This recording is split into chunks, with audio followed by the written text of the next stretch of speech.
L'homme ne vivra pas de pain seulement, mais de toute parole qui sort de la bouche de Dieu.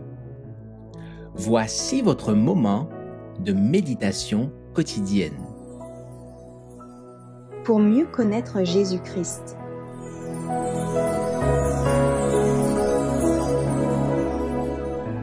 Un enseignement profond, le 14 février. Les huissiers répondirent : « Jamais homme n'a parlé comme cet homme. » Jean chapitre 7, verset 46. Il nous est dit du Christ, et une grande foule l'écoutait avec plaisir. Marc chapitre 12, verset 37. Jamais homme n'a parlé comme cet homme, déclarèrent les huissiers envoyés pour le saisir. Ces paroles consolaient, fortifiaient ceux qui languissaient après la paix que lui seul peut donner. Elles étaient pour eux une source de bénédiction. Combien le Christ était aimable et patient. Combien ses leçons aux pauvres, aux opprimés et aux affligés étaient pleines de pitié et de tendresse.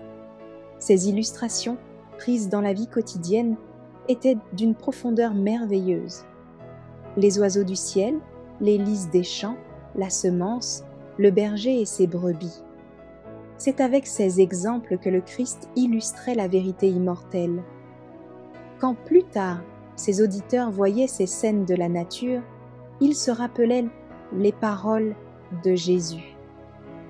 Les paroles du Christ, si encourageantes et si réconfortantes pour ceux qui les entendaient, le sont encore pour nous aujourd'hui. Comme un berger fidèle connaît ses brebis et en prend soin, ainsi agit le Christ pour ses enfants. Il connaît les peines et les épreuves qui nous assaillent de tous côtés. Comme un berger, il paîtra son troupeau, il prendra les agneaux dans ses bras et les portera dans son sein, déclare le prophète Ésaïe. Le Christ a une connaissance intime de ses brebis, et les malades et les faibles sont l'objet de ses soins particuliers. Le Christ a sondé toute l'affliction et la tristesse humaine. Il porte le pénible joug de toute âme qui accepte de se charger du sien. Il connaît la peine inexprimable que nous ressentons au tréfonds de notre être. Si aucun cœur humain ne nous manifeste de la sympathie, ne pensons pas que nous en sommes totalement privés. Le Christ, qui connaît notre condition, nous dit « Regardez à moi et vivez. Venez à moi, vous tous, qui êtes fatigués et chargés, et je vous donnerai du repos. » Matthieu chapitre 11, verset 28. J'ai porté vos souffrances et vos tristesses.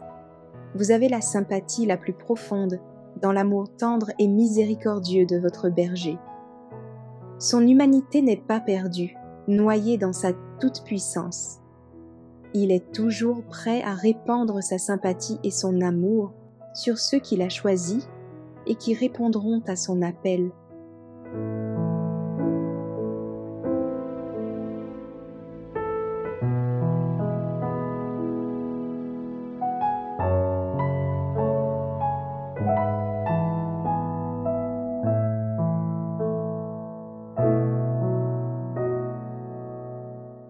Merci d'avoir écouté cette présentation. Assurez-vous de nous rejoindre demain pour votre moment de méditation quotidienne avec lereste.org.